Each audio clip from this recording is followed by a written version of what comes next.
పిల్లలకి ఎమర్జెన్సీ వచ్చినప్పుడు తల్లిదండ్రులకు 2 భయాలు ఉంటాయి. బిడ్డ యొక్క ఆరోగ్య పరిస్థితి మరియు దానికి అయ్యే ఖర్చు. పిల్లలలో యొక్క ఆరోగ్య పరిస్థితి అనేది పెద్దవారి మాదిరిగా ఉండదు. చిన్నపిల్లల యొక్క ఆరోగ్య పరిస్థితికి మానిటరింగ్ అనేది చాలా ఇంపార్టెంట్.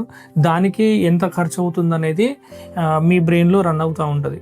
సో అలాంటి వారికి రాజీవ్ ఆరోగ్యశ్రీ పథకం అనేది మీకు హెల్ప్ఫుల్గా ఉంటుంది. తెల్ల రేషన్ కార్డు ఉన్న లబ్ధిదారులకు రాజీవ్ ఆరోగ్యశ్రీ పథకం కింద మనము వైద్యం చేయడానికి ఇప్పుడు kids care emergency children's hospital నందు నవజాత శిశువులకు సంబంధించి ప్రాబ్లమ్స్కిను తర్వాత 28 రోజుల నుంచి 14 సంవత్సరాల పిల్లలకు కూడా ఇక్కడ రాజీవ్ ఆరోగ్యశ్రీ పథకం ద్వారా తెల్ల రేషన్ కార్డు ఉన్న లబ్ధిదారులకు వైద్యం చేయడం అనేది జరుగుతున్నది. తెల్ల రేషన్ కార్డు లేకుండా ఉన్న లబ్ధిదారులు ఎవరైతే ఉన్నారో వారు గవర్నమెంట్ ఎంప్లాయీస్కి రియంబర్స్మెంట్ సదుపాయం కలదు.